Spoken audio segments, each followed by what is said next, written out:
Good day, friends, and welcome to today's video.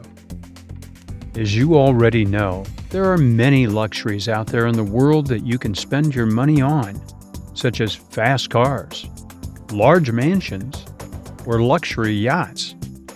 But owning a private island is also known as one of the ultimate luxury purchases.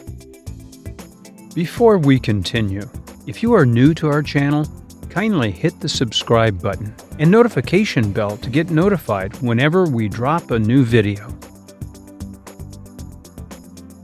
One of the primary reasons why most people are interested in owning a private island is the privacy it can offer.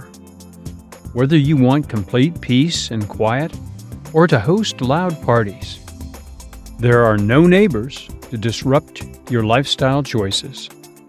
Owning a private island is a good deal then.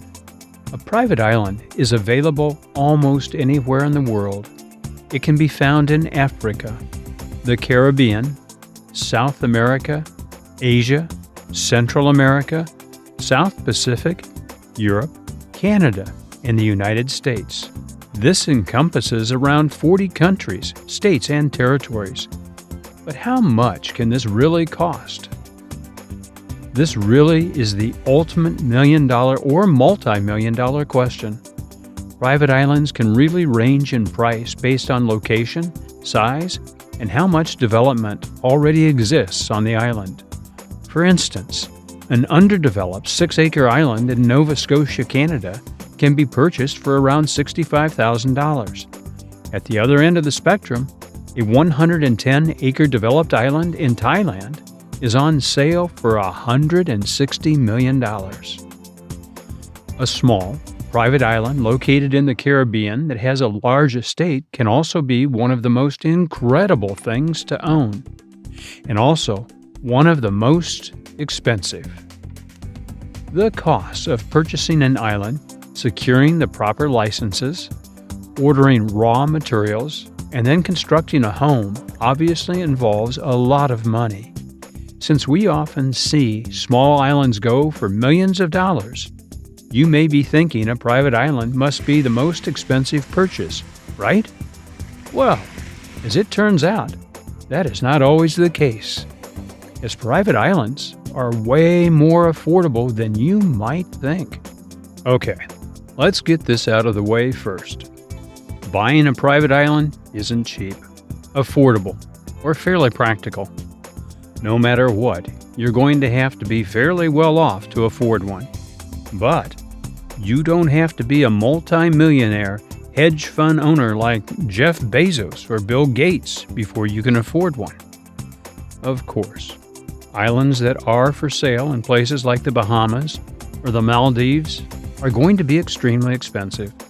But if we look elsewhere for islands and broaden our horizons, you'd be surprised as to how cheap they actually are. If you don't mind making a sacrifice when it comes to location, the private island market is filled with great options.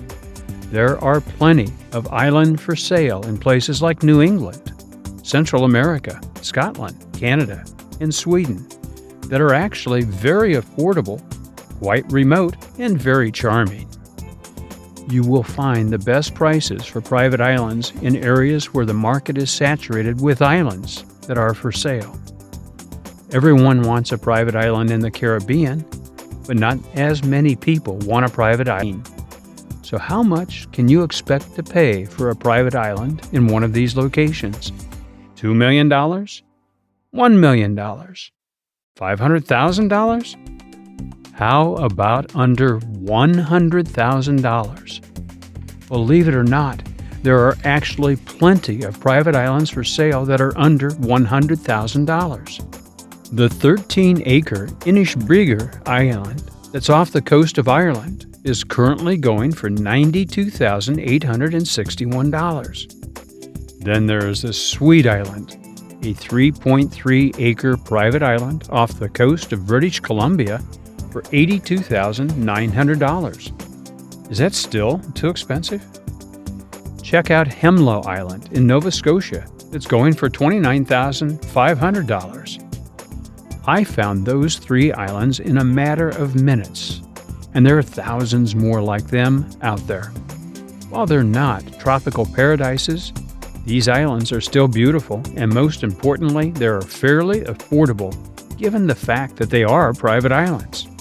You may be thinking how easy it is to get yourself a private island.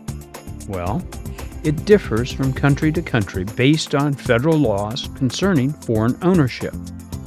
For example, in Canada, where there are more private islands for sale than anywhere in the world, there are almost no restrictions on non-Canadian citizens purchasing freehold private islands, and the process has been designed to be relatively straightforward.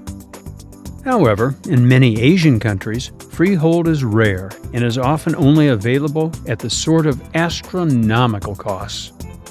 Then there are countries like Italy and Greece, where foreign freehold ownership is available, but there is plenty of red tape and bureaucracy to deal with. So, once you've got your budget private island, all that's left is building a home on it. Depending on what you want in a home, the price can range greatly. But if you were to construct a small but luxurious 2-bedroom getaway, well, that won't break the bank at all. So, sure, there are plenty of multi-million-dollar private islands out there. But if you expand your horizons outside the Caribbean, owning a private island isn't as expensive as you might think, and you can as well get yourself one.